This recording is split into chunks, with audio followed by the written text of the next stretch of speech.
Hi. Happy Sunday. I hope everyone is having a great day. We've got Ace here. Hi, buddy. He's sitting behind the chair. My neighbors are stomping around upstairs. My hair's a mess, but I don't feel like messing with it. We are finishing the Odyssey today by Homer. So let's get into it. Start with book 22. Therewith the wily Odysseus shed his rags, grasped the bow with its filled quiver, and made one leap to the door-sill, where he tumbled out the swift shafts at his feet before calling in a great voice to the suitors. At last the ending of this fearful strain. Before me, by favor of Apollo, if my luck holds, stands a virgin target never yet hit. He levelled the bitter arrows at Antinous, whose 2 hands were raising the splendid golden wine cup to his lips without suspicion of death in his heart. For who, at a thronged banquet, could conceive of any single man being bold enough, to dare compass his violent death and bloody destruction. I'm really hot. I think I'm just gonna take this off because I'm getting a little bit overwhelmed. Maybe I should have done this beforehand, but it is what it is. The hole in my tank top giving me away. Okay. However, Odysseus shot, and took him with the shaft full in the throat. Right through his graceful neck and out again went the point. He rolled over sideways, letting the cup fall from his stricken grasp, and thrusting back the table with the jerk of the foot that threw his food, the bread and the cooked meats, to pollution on the floor. The lifeblood spurted thickly from his nostrils. One outcry broke through the house from the suitors when they saw the man fall. They sprang in terror from their thrones, and gaped all about the smooth walls to find never a shield or great spear they could snatch up. They rained abuse upon Odysseus. Stranger, your wicked shooting at people makes this the last trial of strength in which you compete. It seals your doom. You go as carrion to the vultures for having slain the crown of all Ithaca's young manhood. They clamored so because they were persuaded his killing was not deliberate, their infatuation hiding from them the toils of death that enlaced each and every one. But Odysseus, glaring at them, cried, "Dogs that you are, you kept harping on your conviction that I would never return from the Troad, and in that strong belief let yourselves ravish my housemaidens, and woo my wife while I was yet alive. You have flouted the gods of high heaven and the conquest wrath of men, so now you are all trapped in death's toils." His words chased the pallor of fear from man to man, and wildly each one started round for escape from this brink of disaster. Only Eurymachus found tongue, and he said, "If you are indeed Odysseus of Ithaca, come back to us. Then you have substance for protest against the many offences committed by the Achaeans in your palace and estates." I'm going to fix my hair. It's a mess. "But the begetter of all your hurt lies there, Antinous, whose true spring of action was no great need or necessity for marriage, but a very different motive, ambition, which entailed the waylaying and killing of your son to make himself king over the whole prosperous Ithaca. Cronos prevented him, and now he has met the death he deserved. Wherefore your part should be one of forbearance towards this people who are your people, and a chance for us to make good publicly all that has been eaten and drunk in your guest rooms, each of us subscribing as much as 20 oxen to recoup you with bronze and gold till your heart warms toward us. Meanwhile, no man can make a stricture upon your rage." I am going to fix this because it's a mess.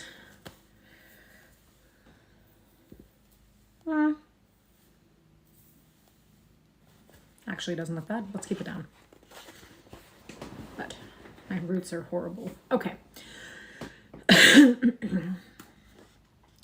There was no softening of that glare as Odysseus rejoined, "Eurymachus, not if you gave away to me your whole inheritance, all that you now own and yet may earn, would I relax my hands from slaughtering until the suitors have paid the last jot for their presumptions. Only flight or fight confront you now as escapes from ultimate death, and some of you, I think, will find no way of avoiding doom's abyss." The menace of him shook their hearts and knees, but Eurymachus had yet a word for them. "O my friends," he said, "this man will not curb his ruthless hands. He would shoot us down from the polished threshold with that goodly bow and quiver that he has until we all be slain. Wherefore let us whip up the thrill of battle. Out swords, and hold the tables up his bulwark against his deadly arrows. Let us have at him in one rush to drive him off his doorstep, maybe.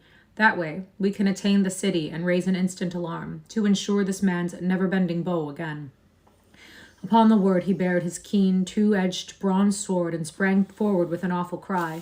But instantly, Odysseus launched at him a flying arrow, which struck him by the nipple of his chest and lodged deep in his liver. The sword fell from his hand, and he went down, doubled and writhing over his table, to spill the food and loving cup upon the floor. Hello. His heart's agony made him hammer his brow against the ground and flail his two legs about till the throne rocked. Then dimness veiled his eyes. Amphinomus, naked sharp sword in hand, followed him in the rush to edge glorious Odysseus off the doors.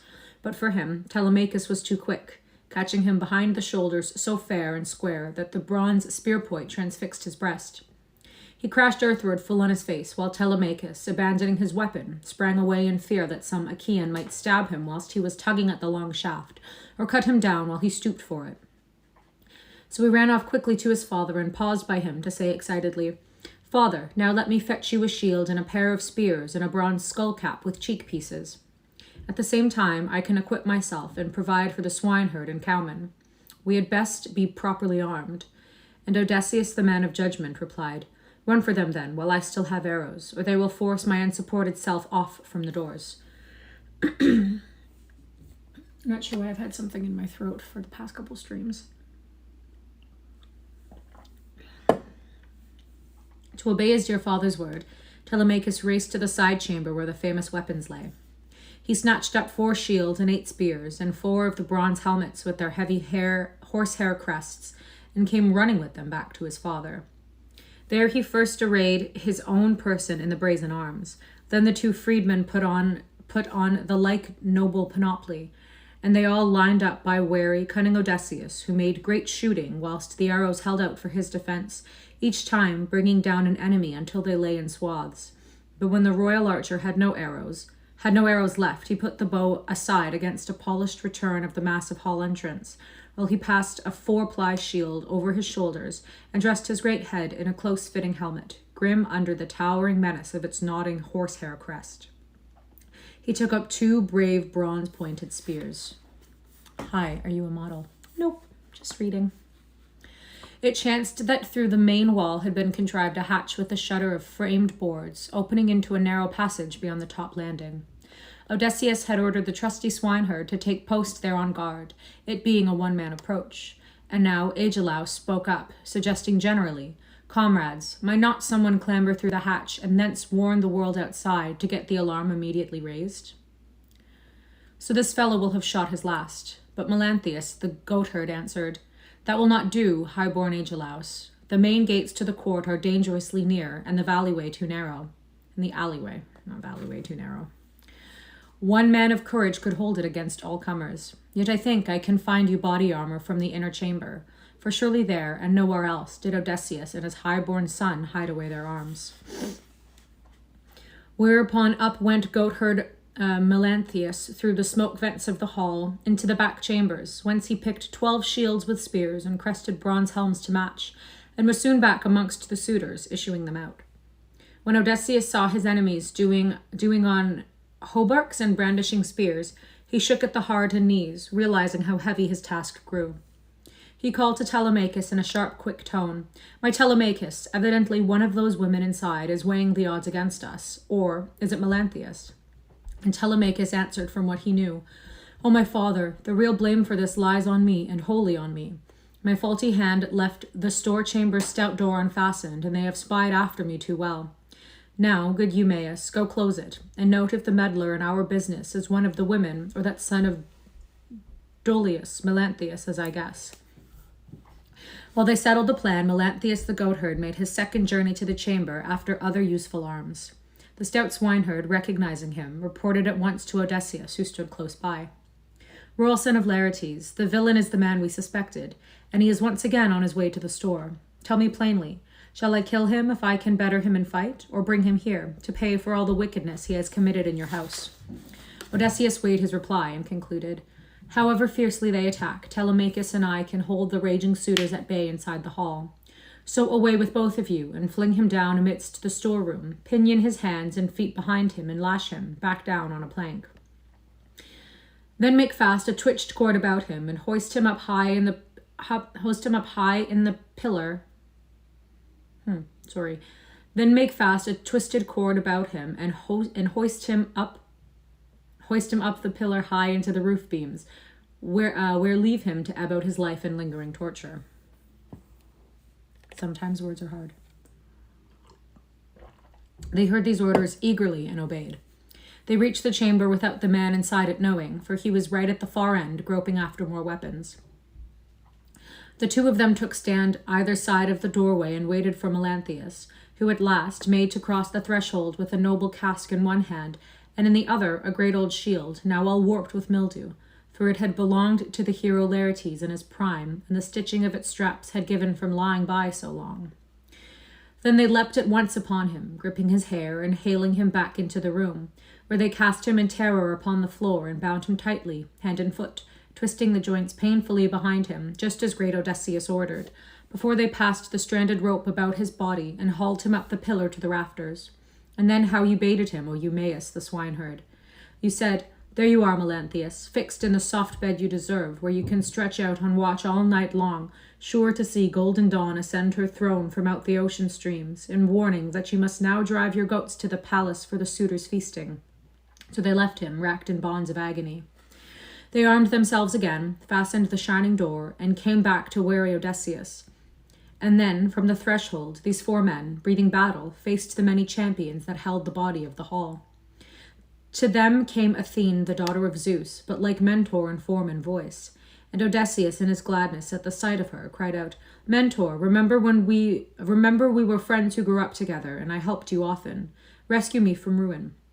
Though he spoke thus, he felt sure it was Athene, the inspirer of peoples, but the suitors booed from down the hall, especially Agelaus, the son of Damastor, who threatened, "Mentor, I warn you against letting Odysseus's smooth tongue lure you into helping him fight the suitors, for I think that will not, in the long run, defeat our aim to kill them both, father and son.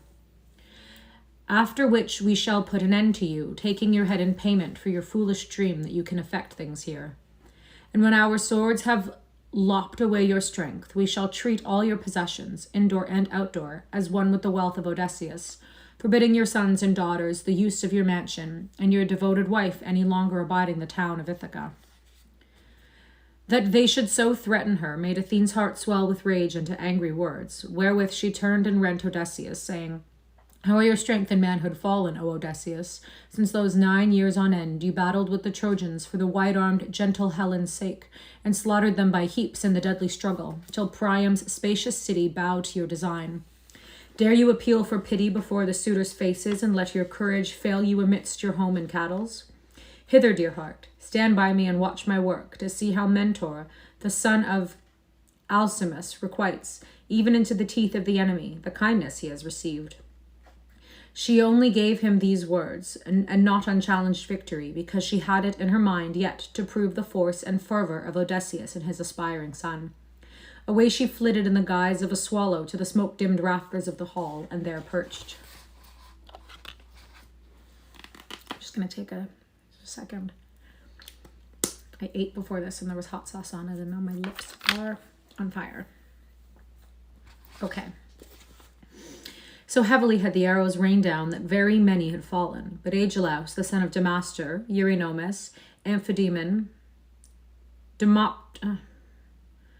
Demoptolemus, and Pisander, Polyctor's son, and the wise Polybus still survived and stood out as natural leaders to hearten those suitors yet fighting for dear life. Now Agelaus exclaimed so that all his fellows heard, "Aha, my friends, those peerless hands are ceasing to avail him any. Mentor has mouthed some empty words and gone. They are left by themselves up there on the landing before the doors. So be careful not to volley your long spears at random, but begin hurling 6 at a time, and maybe Zeus will grant that Odysseus is hit and glory won. The rest amount to nothing once he goes down." So he said, and they regulated their throwing according to his orders, but Athene made everything miscarry. One hit the massive door jamb, another the great door itself, while the heavy bronze head of yet another's ashen shaft crashed upon the wall face, and after his party had lived through the volley all unhurt, stout Odysseus prompted them, "My friends, I say it is now our turn to fling into the thicket of these suitors who deepen their former wickedness by such lust to spoil us." They took careful aim and let fly their sharp spears. Odysseus killed uh, Dimoptolemus. That's like a brand new name that we're learning just right now. Odysseus killed Dimoptolemus. Telemachus Euryades, the swineherd Elatus, and the cowman Pisander. Okay.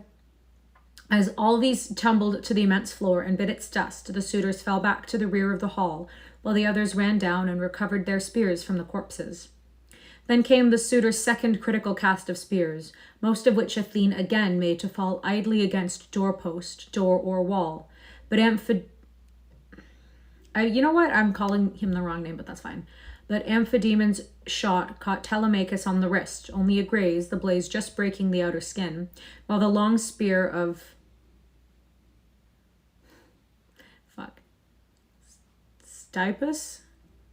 Stesippus ripped Eumaeus across the shoulder above the rim of his shield and glanced upward before falling to the ground.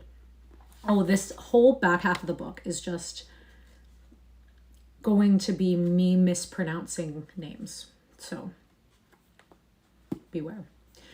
The party led by wary Odysseus then threw back into the crowd, the waster of cities himself, striking Eurydamas, Telemachus killing Amphidemon, and the swineherd Polybus.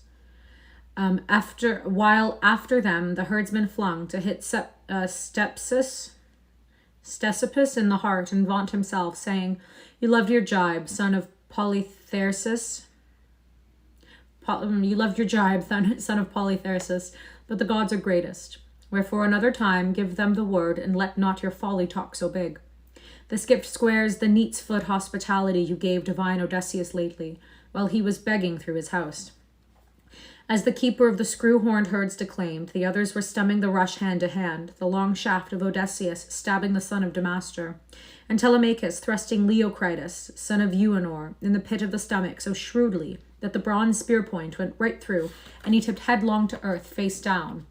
While at that moment, Athene, from the high roof, brandished her death-dealing Aegis. Athene, from the high roof, brandished her death-dealing Aegis. Their souls were terrified, and they stamped down the long hall like a herd of cattle distracted and put to flight by some dancing gadfly in the rush of the year when the days grow long. But the onslaught the four made upon them was a stooping from the mountains of crook-taloned, hook-billed vultures upon small birds, forcing them out of the skies to cower along a plain which yet affords no cover and no escape. So they are harried to death, and men loved the sport of it. Like that were the suitors buffeted every way up and down the hall, while the dismal crunch of cracking skulls increased and the whole floor seeped with blood. What a visual. Leodes in his extremity caught at the knees by Odysseus, loudly imploring, "By your clasped knees, O Odysseus, pity me and show mercy. Never once, I swear, did I offend any woman in your house by word or deed. Rather would I give pause to the other suitors with such intent, though they would not be persuaded to restrain their hands from evil, and therefore has this shameful death caught them amidst their sins. But am I, their holy, guiltless, sacrificing priest, to be confounded in their number and perish with them, the good which I have done not being counted to me for charity?" Odysseus scowled down at him and cried, "If you admit yourself these men sacrificing priest, then how often have you not prayed in my own house for the happy issue of my homecoming to be removed from me, that my dear wife might follow you and bear your children? For that you shall not escape the grave's straight couch." As Odysseus cried it, one powerful hand grasped the sword that still lay where Agelaus had dropped it, dying, and swung it free at his throat. So his head, yet praying for mercy, was confounded in the dust. The bard, Themis, son of Terpes, who had sung for the suitors by constraint, had thus far escaped black fate. He was hesitating, and still fingering his loud lyre near the hatch, in doubt whether he had best spring in and conjure Odysseus by his knees, or flee the house to sit by the altar, so fairly bullied outside to great Zeus of the court, upon which Laertes and Odysseus had burnt many thigh pieces of oxen. As he turned it over, the better waist seemed to clasp the knees of Laertes' son, so he set down the fragile lyre between the mixing bowl and his silver-mounted chair, and himself darted forward to embrace the knees of Odysseus and beseech him with fluttering words. "At your knees, Odysseus, I seek consideration and mercy. Remorse will overtake you hereafter should you kill, in me, a bard fit to sing the gods as well as men, and from innate genius I do it, God having sown in me the seeds of every mode. I am like to him you divinely, wherefore curb your rage to cut off my head. Also, Telemachus, your loved son, can vouch that in my case neither goodwill nor avarice kept me in your house as musician for the suitors' feasts. They were so many and so violent that they could compel my attendance. God-fearing Telemachus, who had heard his protestation, called quickly to the father by his side, Let be indeed, and keep your sword off this one, for he is truly innocent. Let us save our usher Medon too, the guardian of my boyhood in the house, unless he has already fallen before Philodius or the swineherd, or met you raging through the house. His word reached the ears of Medon, that discreet man, where he lay beneath the throne with the hide of a freshly flayed ox wrapped round him to ward off the darkness of death. At once he crawled from under the throne, flung the ox skin aside, and darted forward to embrace the knees of Telemachus with the fervent prayer. "O my dear, here I am. Master yourself and keep exhorting your father, lest he destroy me with that sharp sword in his excessive strength and rage against these suitors who wasted his worldly goods and ignored you in their recklessness." Odysseus smiled then and said to him, Take heart. Telemachus has redeemed you and preserved you for this time to learn in your heart of hearts and testify aloud the advantage of virtue over vice. But see that you and the full-throated bard leave the house and sit outside in the court away from the killing, till I have ended all that yet lies for me to do within. And as he said it, they were out of the hall and sitting by the altar of great Zeus, their eyes yet staring wildly with the instant sense of death, while the gaze of Odysseus went ranging the house on the chance that some living man still hid there to dodge his fate. However, he found them all weltering in dust and blood, many as the fish dragged forth by sailors from the grey sea in Seine nets set up the beach of some bay, where they lie heaped on the sand and languishing for the briny waves, while the sun's shining saps their life away. Just so were the suitors heaped together. Oh, we're just gonna take a little bit of a break. So sleepy. So sleepy. Like, you see that guy? I would do anything to sleep like that.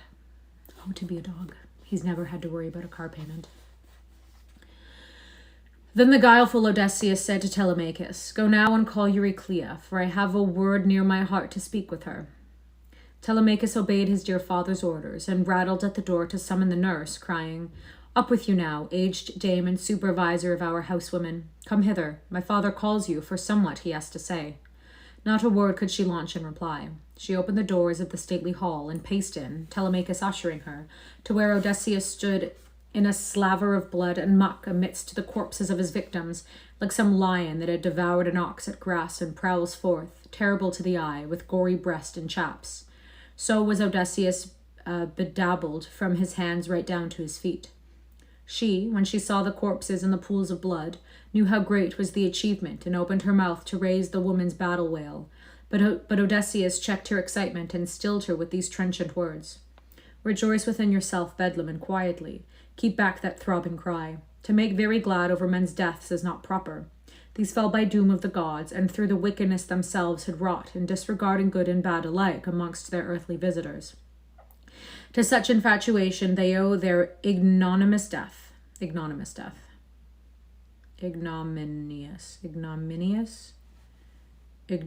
To such infatuation they owe their ignominious death. What does that mean?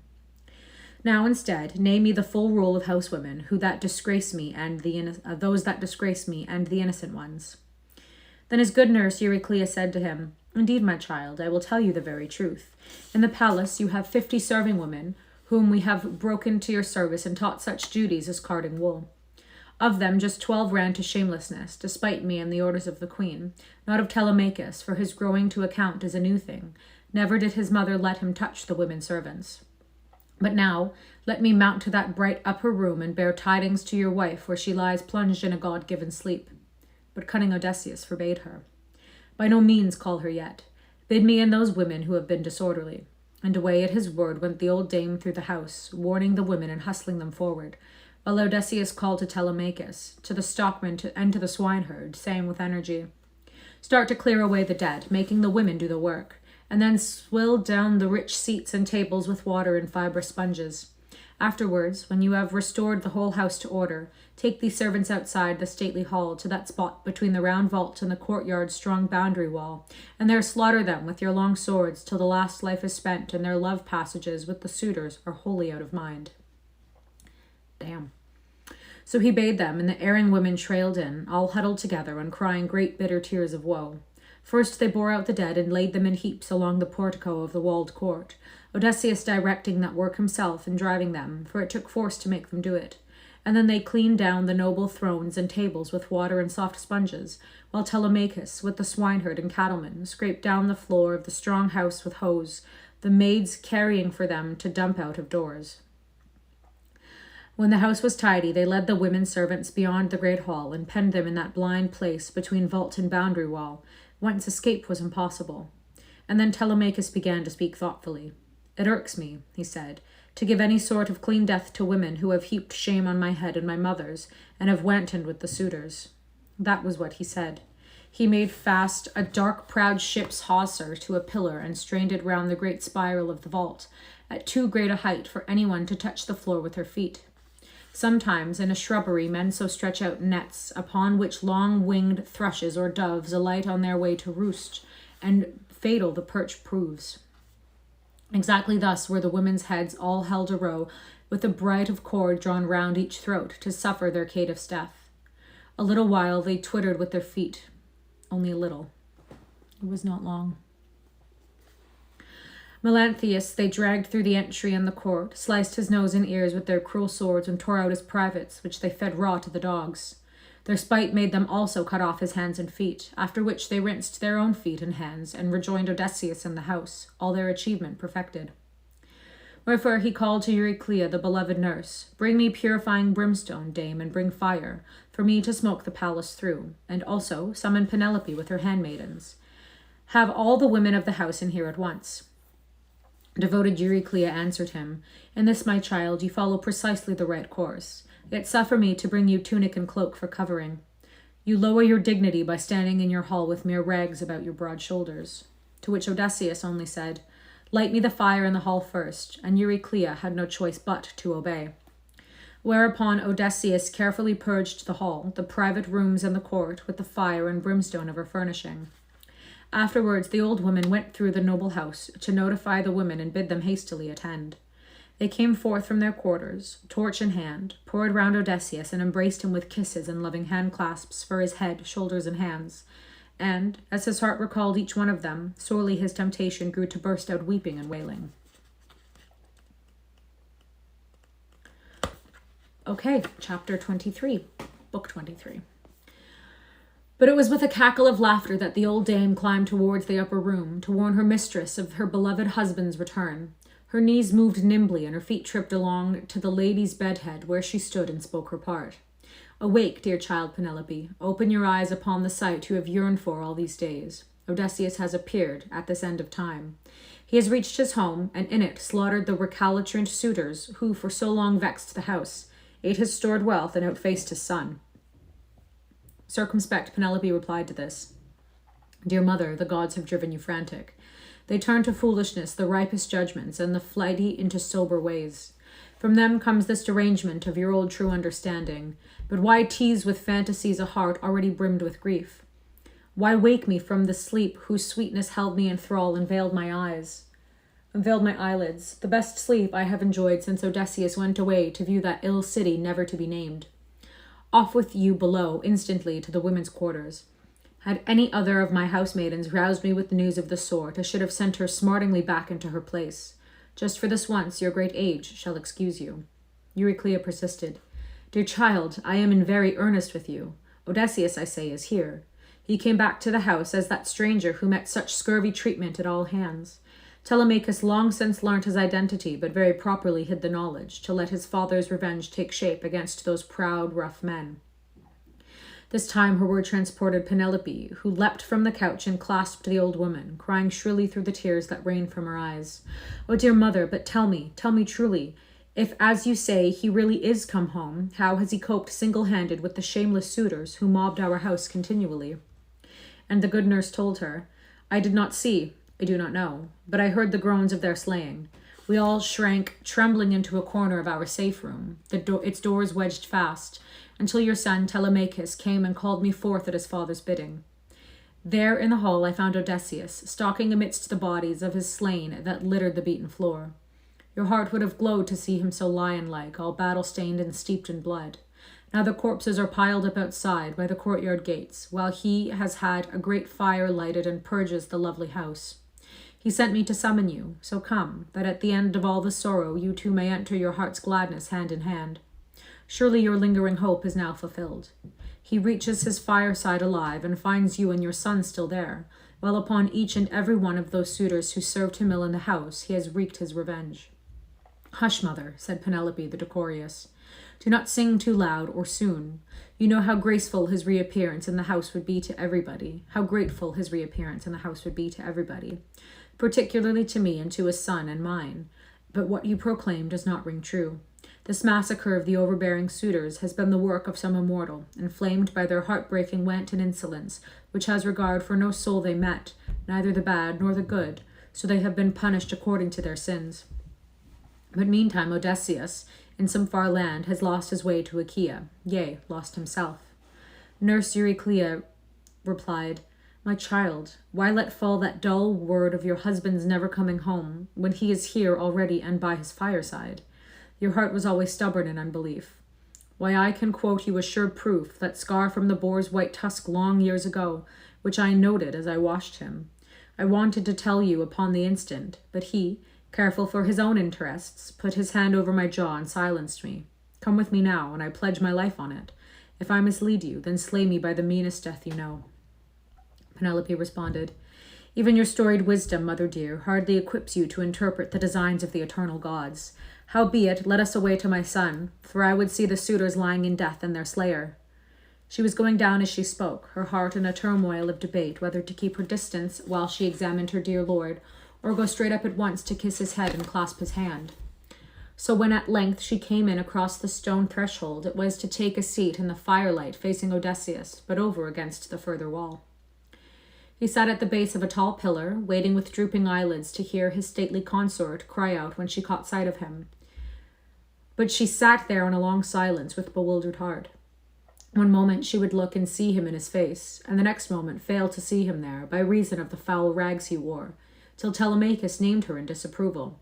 Mother mine, he cried, unmotherly mother and cruel-hearted, how dare you hold aloof from father, instead of running to sit by his side and ply him with questions? No other woman could in cold blood keep herself apart when her man got home after 20 years of toil and sorrow. Your heart remains harder than a stone. But Penelope explained, Child, my heart is dazed. I have no force to speak or ask or even stare upon his face. If this is Odysseus in truth and at last, then shall we soon know each other better than well by certain private signs between us two, hidden from the rest of the world.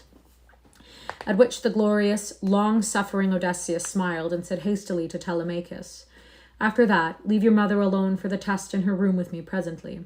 Soon she will come to fuller understanding. The filth over my body, these shabby clothes, such things make her overlook me and deny it can be myself. Meanwhile, you and I must discuss our best policy. In a community, the slaying of even a single man with few surviving connections to avenge him entails outlawry from home and family, and we have been killing best part of the young men of Ithaca, its pillars of state. I would have you ponder it.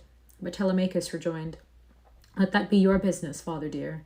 They call you the clearest-headed man alive, supreme in your generation. We others will support you wholeheartedly, and I fancy whatever our strength may be, courage at least will not fail us. Said Odysseus, Then hear what I think best. Wash now and dress, and have the housewomen deck themselves. Then let the inspired minstrel with his resounding lyre lead off for us in a dance so merry that all hearing it from outside the walls, neighbors or passers-by, will say, There is a wedding toward. Thus rumor of the suitor's death will not spread across the city before we have got away to our tree-clad country place, there to weigh what means of advantage the Olympians may offer to our hands. They had all listened intently and moved to do his bidding. They washed and put on tunics. The women were arrayed. The revered musician took his hollow lyre and awoke their appetite for rhythm and the gay dance, till the great house around them rang with the measured footfalls of men and well-gowned women, excuse me. Outside the house, one and another hearing the harmony, did say, I swear someone has wedded the much-courted queen.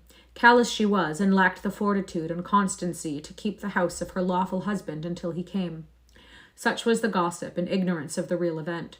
Meanwhile, within, old Eurynome washed and anointed Odysseus, draping upon him a fair tunic and cloak, while Athene crowned him with an especial splendor that filled the eye.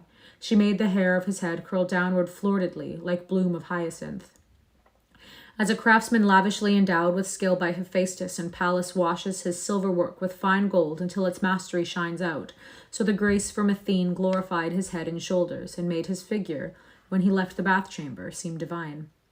He retook his former throne opposite his wife, and declared, Proud lady, the heart that the lords of Olympus gave you is harder than any true woman's. None but you would pitilessly repulse the husband who had won his way home after 20 years of toil. Old dame, favor me now by arranging my bed somewhat apart, that I may lie solitary, for the heart in her breast has turned to iron. Said Penelope with reserve, Proud lord, I neither set myself too high, nor esteem you too low, nor am I confused out of mind. It is that I remember only too well how you were when you sailed from Ithaca in your long-oared ship. So Euryclea, when you make up his great bed for him, move it outside the bridal chamber that he built so firmly. Have forth the heavy bed frame, and pile it high with fleeces and rugs and glossy blankets. This she said to draw her husband out, and indeed Odysseus was ruffled into protesting to his wife, Woman, this order pains my heart. Who has changed my bed? It would task the cunningest man, for by no god happened to shift it in whim, for not the stoutest wight alive could heave it up directly. That bed's design held a marvelous feature of my own contriving. Within our court had sprung a stem of olive, bushy, long in the leaf, and vigorous, the bole of it a column thick. Round it I plotted my bedchamber, walled entire with fine-jointed ashlar and soundly roofed. After adding joinery doors, fitting very close, I then pulled the olive's spreading top and trimmed its stump from the root up, dressing it so smooth with my tools, and so knowingly that I got it plumb to serve for bedpost just as it stood. With this for main member, boring it with my auger wherever it required, I went on to frame up the bed complete, inlaying it with gold, silver, and ivory, and lacing it across with oxhide thongs dyed blood purple. This was the style of it, woman, as I explained, but of course I do not know whether the bed stands as it did, or has someone sawn through the olive stem and altered it. Good question indeed. 20 years is a long time for him to be gone. As Odysseus had run on, furnishing her with proof too solid for rejection, her knees trembled in her heart. She burst into tears. She ran to him. She flung her arms about his neck and kissed his head and cried, My Odysseus, forgive me this time too, My Odysseus, forgive me this time too, you who were of old more comprehending than any man of men. The gods gave us sorrow for our portion, and in envy denied us the happiness of being together throughout our days, from the heat of youth to the shadow of old age. Be not angry with me, therefore, nor resentful, because at first sight I failed to fondle you thus. The heart within me ever shook for terror of being cheated by some man's lie, so innumerable are those who plot to serve greedy ends. See, it was that way our life's sorrow first began. Argive Helen, the daughter of Zeus, did not in her own imagination invent the ruinous folly that let a strange man lie with her in love and intercourse. A god it was that tempted her astray. Never would she have done it had she known how the warrior sons of the Achaeans would fetch her back once more to her native land. But now, with those authentic details of our bed, seen by no human eye but yours, mine and my maid's, actor's daughter, given me by my father before I came here, and ever the sole keeper of our close bedchamber door, you have convinced my heart, slow though you may think it to be. Yeah. This word increased by so much his inclination to tears that he wept, even with his arms about his faithful, lovely wife. So at sea, when Poseidon had swamped a good ship by making her the target of his winds and mighty waves, the sight of land appears wonderfully kind to the few men of her crew who have escaped by swimming. How they swarm ashore from the grey sea, their bodies all crusted with salt spume, but happy, for the evil overpast. Just so was she happy to have her husband once more in sight and clasped in her white arms which lingered round his neck, unable to let him go. Rosy Dawn might have found them thus, still weeping, only that grey-eyed Athene otherwise ordained. She retarded the night a long while in transit, and made Dawn, the golden-throned, tarry by the eastern ocean's edge, not harnessing Lampus and Phaethon, the sharp-hooved young horses that carry her and bring daylight to the world. At last provident Odysseus said to his wife, "My dear one, we have not yet reached the issue of our trials. In store for us is immeasurable toil prescribed, and needs must I fulfill it to the end. The day I went down into Hades' realm, the ghost of Tiresias warned me of everything when I asked after my homecoming and my companies. Wherefore let us to bed, dear wife, there at long last to renew ourselves with the sweet mead of sleep."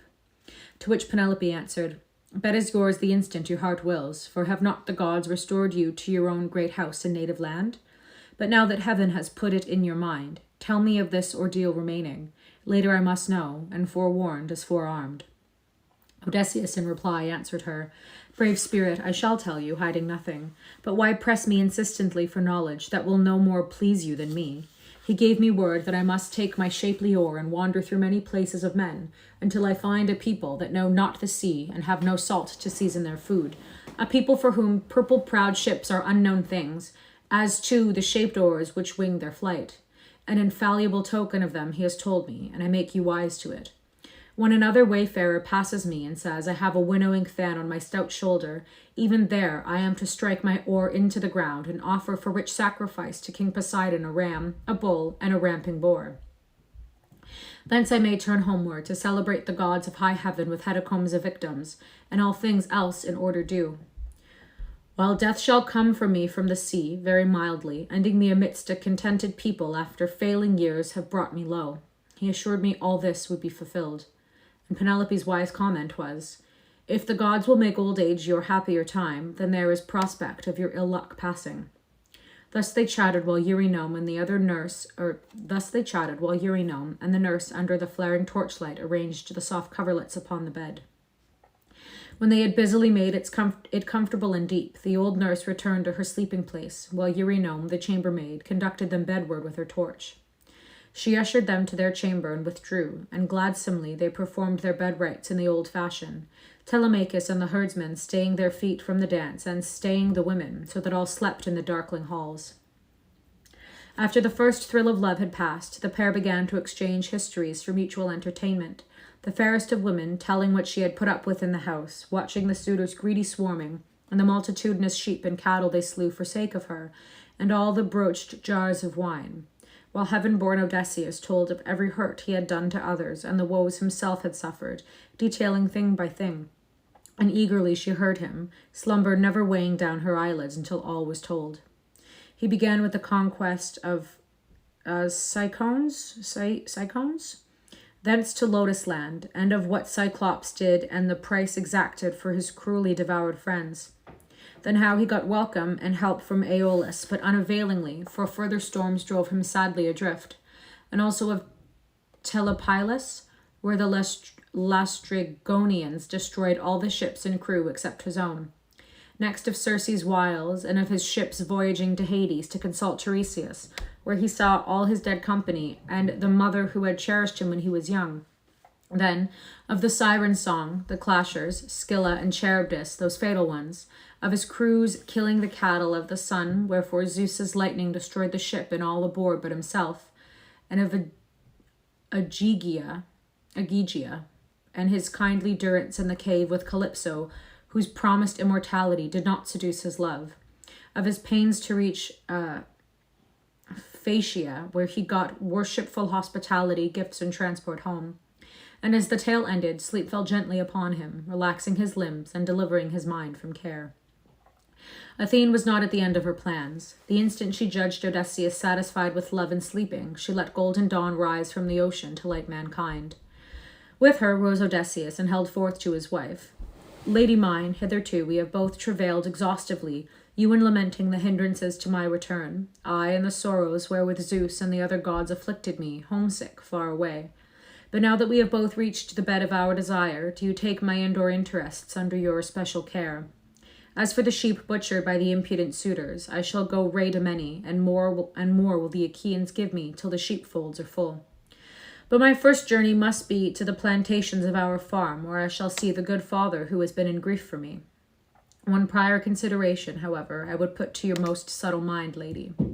Upon the sunrise, rumor will run abroad of the suitors I slew within. So get above stairs with all your women and sit there, seeing and questioning none. He braced the splendid arms about his shoulders, called Telemachus, the neatherd and the swineherd, and had them all take weapons of war in their hands, not that they required urging. They did on their brazen breastpieces, opened the doors, and marched out, Odysseus in the van. Day lay wide upon the face of the earth, but Athene hid them in obscurity and led them swiftly from the town. Okay. We have one book left, book 24. Can you tell I'm tired?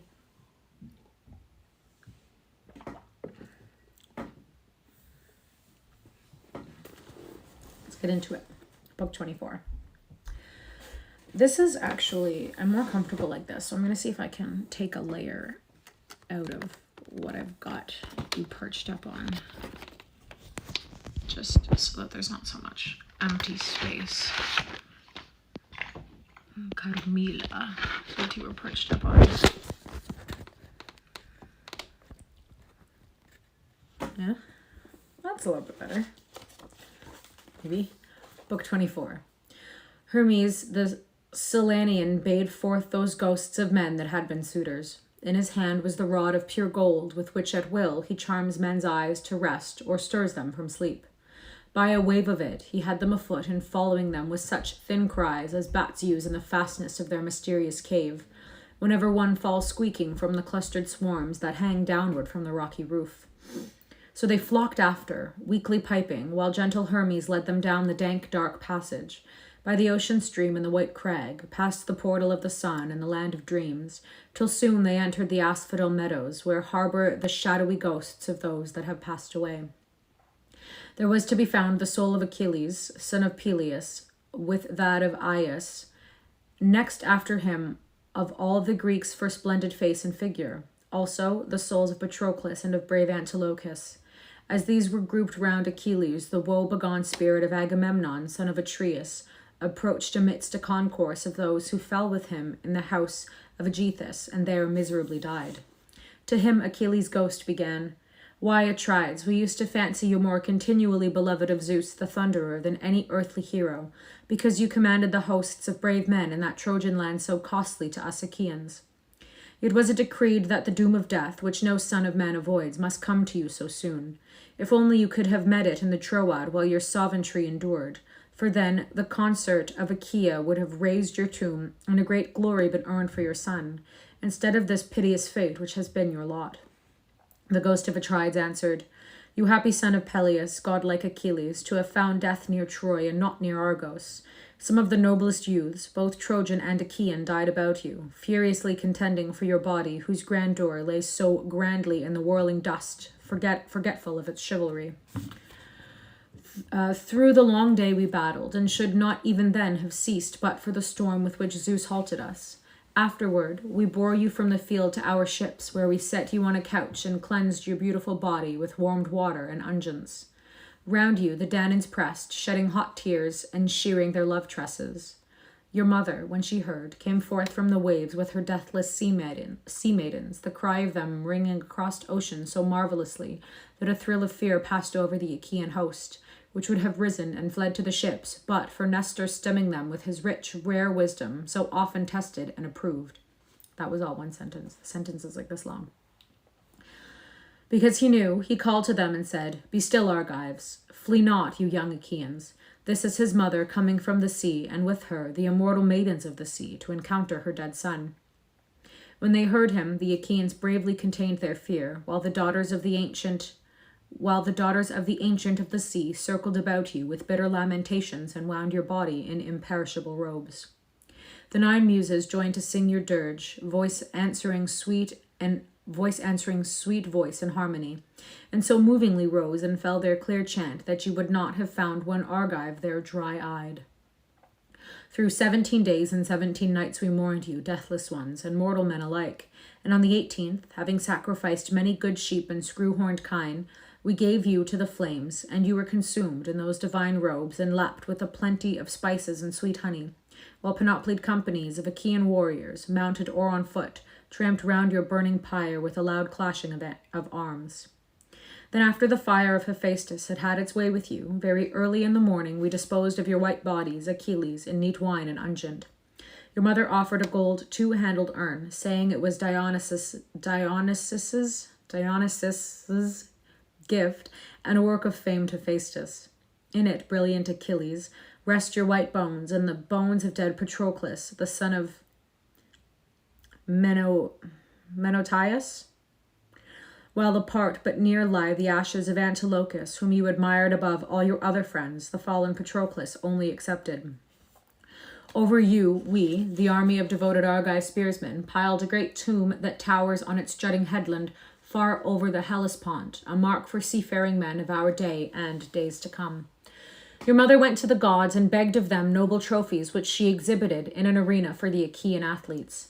In your time, you have attended the obsequies of many champions, or seen the young men, when some king has died, gird themselves to compete for prizes. But had you seen these treasures, your mind would have been astonished. So wonderful were the gages offered in your honor by that fair goddess, Thetis of the Silverfoot. The gods loved you out of measure, Achilles, and even death has not robbed you of your name. Everywhere and forever you will inherit glory. But for me, what satisfaction did I gain in winding up my war's coil, when Zeus had plotted me so dismal a fate at the hands of Aegisthus that my accursed wife upon my coming home? I'm not sure why my throat always gets super dry right before a stream. AC. He is conked. Thus, they communed as the slayer of Argus, the messenger, drew near, conducting the ghosts of the suitors Odysseus killed. Amazement at the throng of them led the two forward to watch, and so the spirit of Agamemnon recognized famed Amphidemon, that dear son of Melanius, by whom he had been entertained in Ithaca. I'll tell you something, if you're watching these on YouTube or if you're going back and you're reading them or something, there's a very high possibility that I have pronounced every name at least 3 different ways. So, just doing my best. Who had been entertained at Ithaca. A tried spirit called across to him, asking, Amphidemon, what disaster brings all you picked men in your prime down to this land of shades? Almost might someone have chosen out and gathered the best men of your city. Did Poseidon's harsh winds raise running seas and overwhelm you in your ships? Or did enemies destroy you on some shore while you were busied rounding up their cattle or great flocks of sheep? Or perhaps the fighting was to protect their wives and towns? Tell it me, for I ask as your intimate. Do you not recollect great Menelaus and me coming to your place when we wanted Odysseus to follow with his fleet to Ilium? A full month we were before we got across the wide gulf, so hard to persuade was the spoiler of cities, Odysseus. Most renowned son of Atreus, Agamemnon, king of kings, answered the spirit of Amphidemon. Indeed, Majesty, do I remember it. So here I will give you the full, exact account of our death's deplorable chance. Odysseus was missing, wherefore we fell to courting his wife. She never admitted that our proposals were abhorrent, any more than she would determine upon one of us. Nevertheless, her heart of hearts kept plotting our black death and doom. For the moment, she imagined another device, by setting up a very broad, fine warp on a great loom in her chamber, and pleading us to regarding it. My lords and courtiers, as great Odysseus is dead, can you not bridle your haste to have me wedded until I can finish this winding sheet against hero Laertes' burial on the fateful day that all-conquering death lays him low? I would not have my yarns rot unused, lest some Achaean woman of the district censure me for letting a man who had broad possessions lie unshrouded. This was her petition, and we lords accepted it. Day long she wove at her great task, but after dark by torchlight would unpick it. For 3 years she maintained this deceit and fooled the Achaeans. When a 4th year came with its days passing in its months in seasonal progression, then one of her women, who knew, told on her, and we surprised her unraveling the splendid fabric. That forced her, very unwillingly, to finish it. When the immense sheet was washed and displayed, its brilliance was like the sun or moon. But on that very day, somehow, some unfriendly power led Odysseus back to the isolated homestead where his swineherd lived. Thither also came his son, returning from Pylos after a sea voyage, and the two of them, before ever setting out thence for town, concerted the suitor's murder. Telemachus started first, followed by Odysseus under guidance of the swineherd, like a worn-out wretched beggar, tattered and limping on a crutch. On his sudden appearance in such rags, none of us could guess what he was. Even our seniors failed to know him. We gave him the rough of our tongues, not to mention blows, and for a time he endured this abuse, and pelting in his own hall stolidly enough. But at last inspiration came to him from Zeus, lord of the Aegeus. With the help of Telemachus, he collected all the house weapons, hid them in the store chamber, and bolted the doors. Then he ingeniously prompted his wife to set out his bow and irons as test of the suitor's prowess, and also to provide means for our fatal undoing. None of us had strength enough, not by a long way, to notch the string, yet when the bow came round to Odysseus's hands, we all vehemently protested against his having it, despite his pleading. However, Telemachus stood out and made him try it. When mighty Odysseus got the bow, he strung it easily and flashed an arrow through the irons. Then he leapt onto the threshold, poised himself firmly, tipped the arrows out already, glared round him, and shot royal Antinous. Afterwards, he rained his murderous shafts upon the crowd, shooting so accurately that men fell dead and rose. Evidently some god was aiding his party, for they raged at will through the house, slaughtering right and left. Awful was the screaming as the brains were beaten out, while the floor ran with blood. That was the matter of our perishing, Atrides, and our neglected bodies still strew the house of Odysseus, for tidings have not yet reached the friends in our houses, who would wash the clotted gore from our wounds, lay our bodies, and raise dirges as the dead deserve. The shade of Agamemnon loudly intoned, "Blessed have you been, O son of Laertes, ingenious Odysseus, in winning a wife of such surpassing virtue. So upright in disposition was Penelope, the daughter of Icarus, that she never forgot Odysseus, the husband of her youth. And therefore shall the fame of her goodness be conserved in the splendid poem wherewith the immortals shall celebrate the constancy of Penelope for all the dwellers upon earth.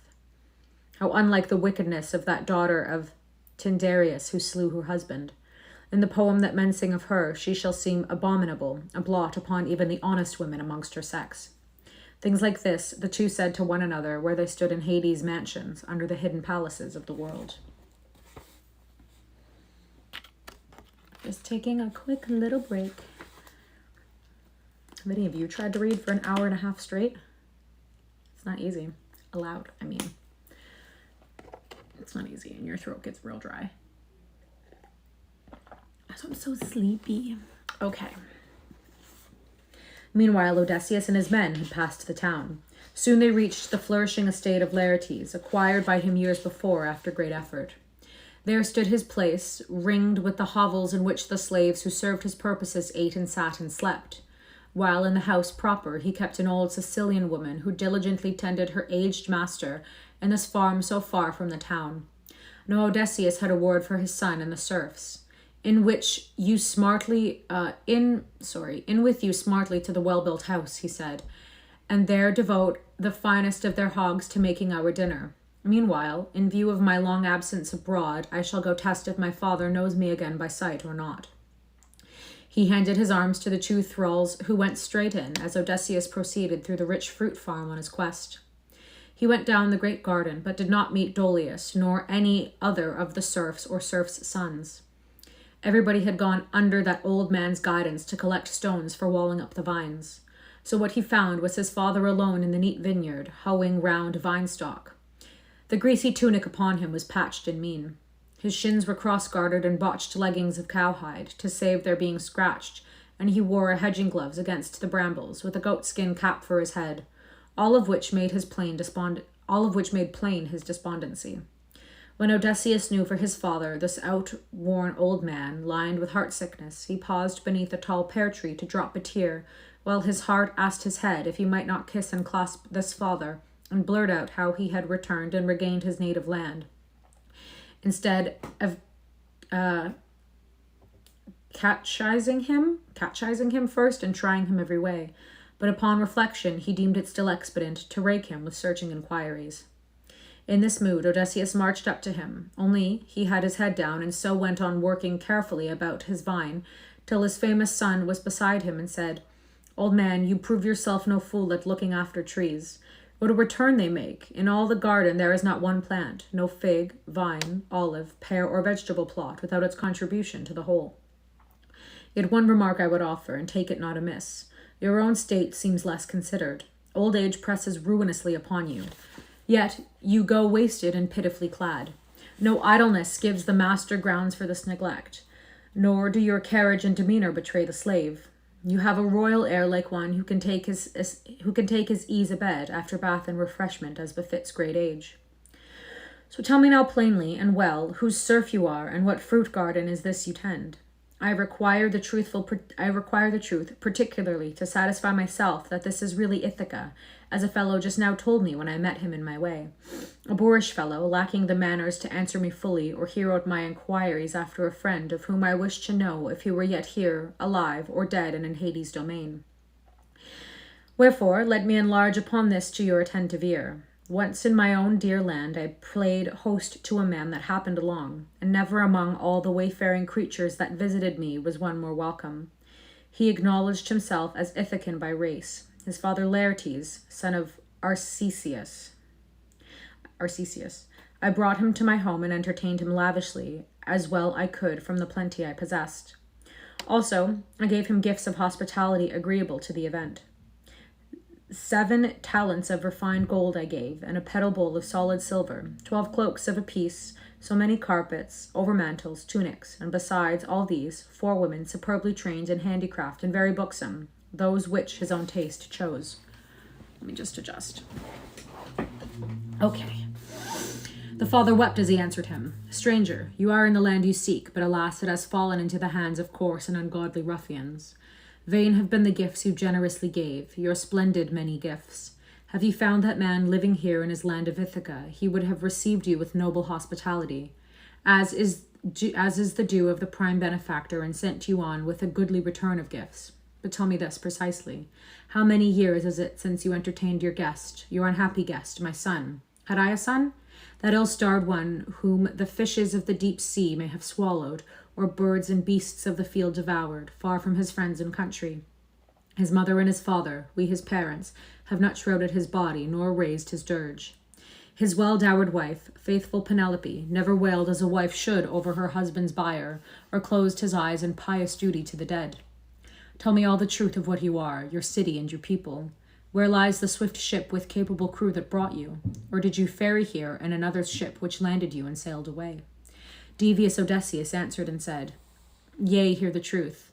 I am from Elebus, where my house is famous. My father is Aphidas, son of Polypemon and royal. My own name is Aperitus.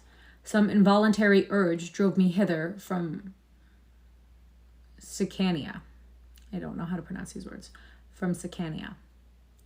My ship stands off the open shore beyond the town. As for Odysseus, this is the 5th year since he took his leave and left my country.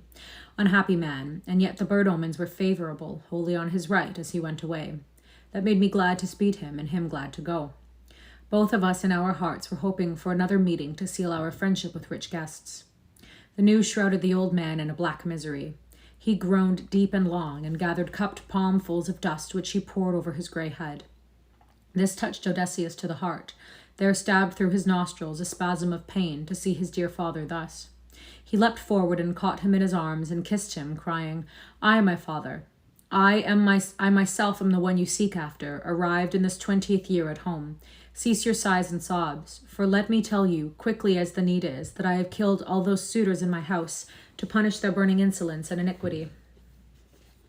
Why wouldn't he just tell him that in the first place?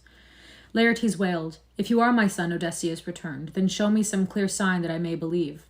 And the ready Odysseus answered, Set your eyes first on the scar, given me by the boar's white tusk that time I was on Parnassus, when you and my mother had sent me to her father, Autolycus, after the presents which he proposed and promised for me while he stayed in our house.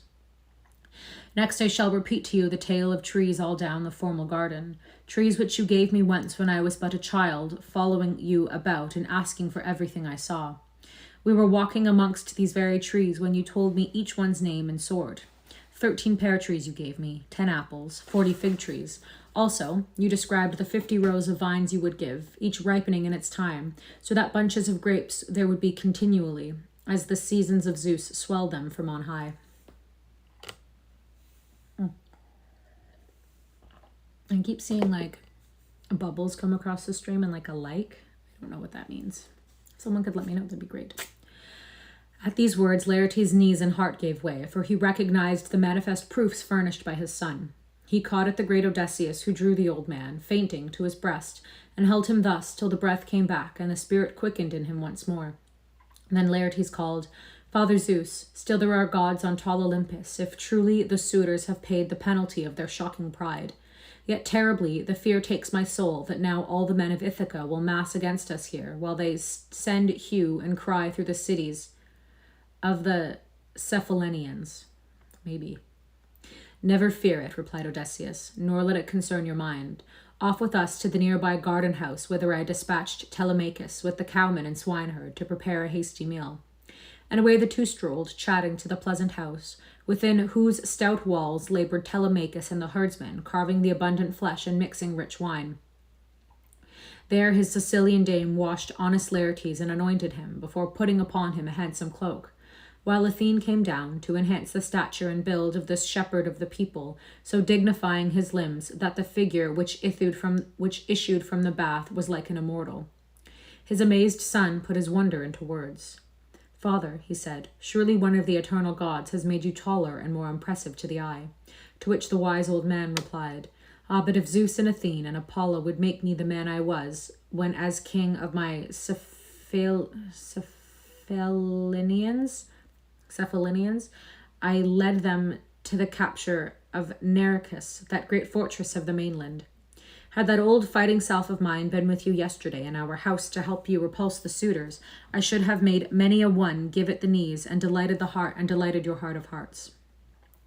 They talked till the others, having ended their work of getting the meal, sat down in order upon their thrones or chairs. They were helping themselves to the food when old man Dolius arrived, and with him his sons, panting from their toil. Their mother, the old Sicilian, whose zealous cherishing of her age-crippled master yet let her care for them, had run outdoors and hailed them in. When they saw Odysseus and minded him again, they stood dumbstruck in the hall. But Odysseus fastened upon them with honeyed words, saying, Forget your surprise, aged man, and sit down to eat. For quite a while we have been in the house eager to begin, but we hung about momentarily expecting you. Dolius heard him and ran forward open-armed to take Odysseus's hand and kiss his wrist while he cried excitedly, My dear, now you have come back to those who loved and longed and despaired for you. Now the gods bring you home, all hail and very welcome. Heaven grant you happiness. But do assure me that Penelope knows of your return, else must we send a messenger.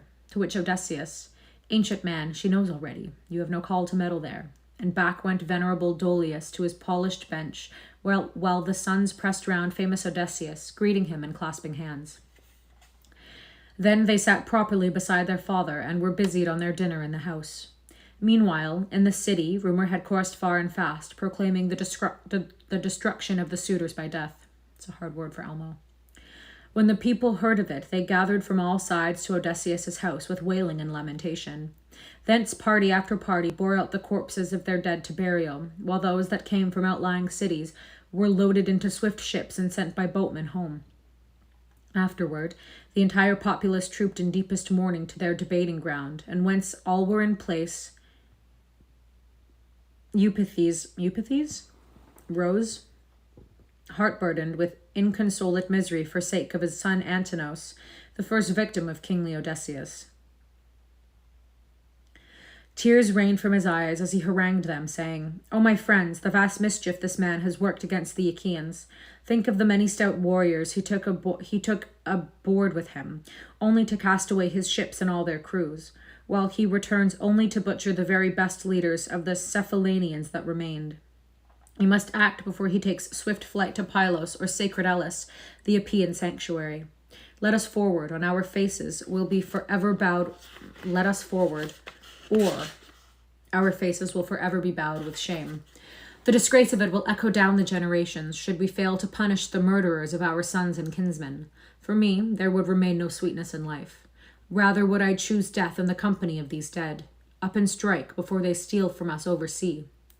This and his tears awoke pity in every Achaean. But now Medon appeared, coming with the inspired bard from the palace of Odysseus, where they had just awaked. They strode to the heart of the gaping crowd, and there Medon halted to say temperately, O men of Ithaca, hear me. What Odysseus has done was not of his own design, unsupported by the immortal gods. With my own eyes, I saw a deathless form, in exact guise of Mentor, stand next Odysseus and manifest divinity by thrusting forward to embolden him, and again by an onslaught which drove the suitors in terror about the hall till they fell side by side. His words turned them pale with fear. Then old Halitherses, master's stately son, struck in to exhort them, out of his unequaled knowledge of things past and things to be.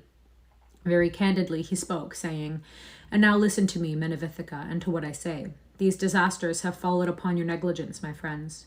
You would not be persuaded by me, or by Mentor, the people's shepherd, to make your sons cease their insensate ways. Willfully and wantonly they were led to waste the property and insult the wife of a man of virtue, through believing him gone beyond return. Yeah. But take my advice now and let things be. If we make another move, maybe some will find that evil recoils. Thus he counseled, and a few stayed in their place, but the rest, the majority, preferred I just pronounced it too. Eupithes? That's what it is now. Eupithes' advice, and leapt to their feet, crying the war cry. They ran to arms and arrayed their bodies in shining bronze before assembling in their multitudes outside the broad town. Eupithes led them, frantic at the slaying of his son and thinking to avenge him, whereas in the event he was to find his own death and never return. Nobody learns a lesson. Clearly this guy fucks. Clearly Odysseus fucks and he can get the job done. So I don't know why they would think that they can take him down. In heaven, Athene appealed to Zeus, son of Cronos. O father of us all and king of kings, answer what I ask and make plain the secret working of your mind. Will you provoke a new cruel war, more din of battle, or turn them again to loving one another? Then the cloud compeller replied, Daughter, why put to me this question? The affair is of your creating. Did you not plan for the coming of Odysseus to be with vengeance upon the suitors? Now work it as you please, though I will tell you the fitting way. Great Odysseus has revenged himself. Let the parties compose a binding treaty, by virtue of which he shall remain their king, while we will expunge from memory the slaughter of the people's kith and kin. So shall they love one another as of yore, and peace abound with wealth. His words exalted Athene, already eager. Down she went, hurtling from the crest of Olympus. At the farm, the men had glutted their desire for the honey-sweet food. Odysseus began directing them. You're so sleepy back there. Odysseus began directing them. One of you had better look if any enemy approaches, he said, and accordingly out went a son of Dolius to the threshold, whence he saw the mob quite near at hand. So he cried out in haste to Odysseus, They are on top of us, our arms, quick! They leapt to their feet and armed. Besides the four with Odysseus, Dolius had 6 of his sons. 6! Even the hoary-headed Laertes and Dolius harnessed themselves once again to become men of war at the need. They flung wide the gate and marched out, all corseted in shining bronze, Odysseus leading. Athene, talking and looking like Mentor, joined them, to the delight of Odysseus, who admonished his son. My Telemachus, you are taking part with men in battle where the best will win. Learn instantly not to disgrace your lineage. Ours has had a world reputation for courage and skill. And to this Telemachus appositely replied, Dear father, if it pleases you to watch, you will see me in such form as will indeed not disgrace my forebears, the way you put it. Laertes, who had overheard them, gleefully cried out, Dear gods, what a day for me! O joy to have my son and my son's son vying on the point of valor! Athene came to Laertes' elbow and whispered, Son of Arcesius, whom I love best of all my friends, offer a prayer to the grey-eyed goddess and to Father Zeus, then poise your long-shafted spear and let fly. With her words, she breathed vigor into him.